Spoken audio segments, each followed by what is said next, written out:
Have you ever wished you had a simple, powerful filter for making better decisions? Well, what if I told you there's one hidden inside an ancient text? It's a kind of mental model so effective you might just find yourself using it for, well, pretty much everything. I mean, really think about it for a second. When you've got a choice in front of you, big or small, what's your go-to method? A pro-con list? Gut feeling? It can get pretty complicated, right? Well, what if there was one elegant, simple filter you could run every single choice through? Okay, so this idea comes from a text in the Pali Canon called the Sevitabbāsevitabbasutta. I know, it's a mouthful, but don't worry about the name because the core instruction is incredibly direct. It's basically a single rule for how to navigate your entire life. And here's the rule, laid out plain and simple. Avoid anything that makes unskillful qualities grow in you, and go all in on anything that makes skillful qualities grow. To put it another way, if something helps you become a better version of yourself, do it. If it doesn't, don't. That's really the core logic of the whole thing.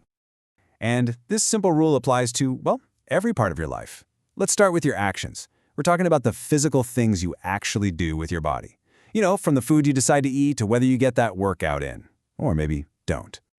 Then it extends to your words. It applies to every single thing that comes out of your mouth. Is it a supportive comment, or is it maybe a harsh criticism? The rule applies.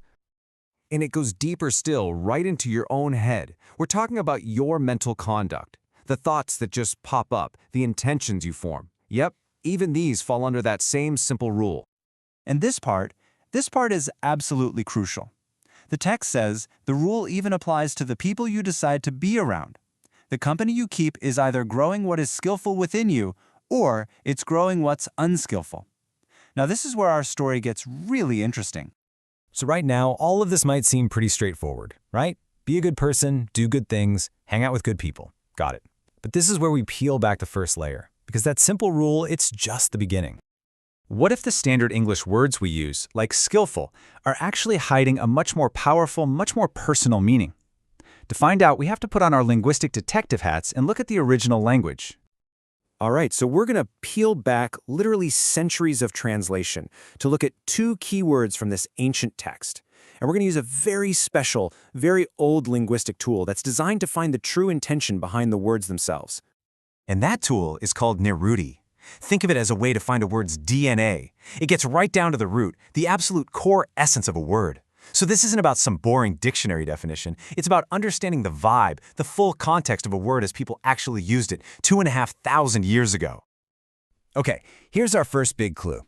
The word sevitabba is often translated as to be practiced. It sounds a bit like a chore, right? But its deeper root meaning is actually to be associated with. It implies closeness, intimacy, not some detached mechanical action. It's about what you let into your inner circle.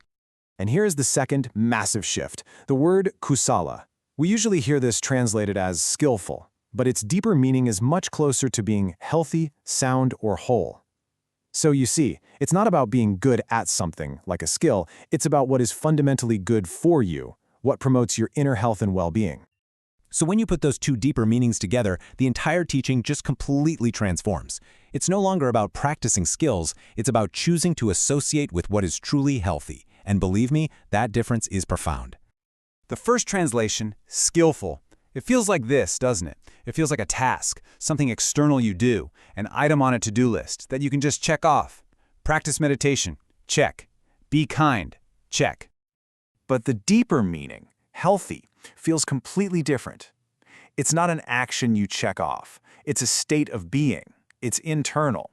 It's something alive that you actually have to nurture and cultivate. Just like a garden, right? You can't just check a box to make a plant grow. You have to tend to it. And this really gets to the heart of it. It's the difference between checking a box and cultivating a garden inside you. One is just an act. The other, that's a way of life. This teaching isn't just about doing good things. It's about cultivating an inner environment where good things can just grow naturally. So, the big question is, how do we use this today? Well, this deeper understanding transforms the teaching from a simple moral code into a really practical guide for your well-being. It becomes a kind of internal compass. Here's how that internal compass works. It's 3 simple steps. First, just identify what you're actually associating with. Is it a nagging thought, a A draining friendship? That mindless habit of scrolling on your phone? Second, analyze it honestly. Does this association genuinely cultivate inner health and soundness? And finally, step 3. You decide. Based on that analysis, is this something to keep associating with, or is it time to let it go? And that's the real magic here. This ancient text isn't just a rigid list of rules. It's actually a dynamic, powerful engine for self-awareness, for making choices that lead to a feeling of health that comes from the inside out. So, I'll leave you with this question, but seen through this new, more powerful lens. Look at your life, your habits, the media you consume, your relationships, even your own private thoughts. What are you choosing to associate with? And is it truly making you healthier? The answer might just change everything.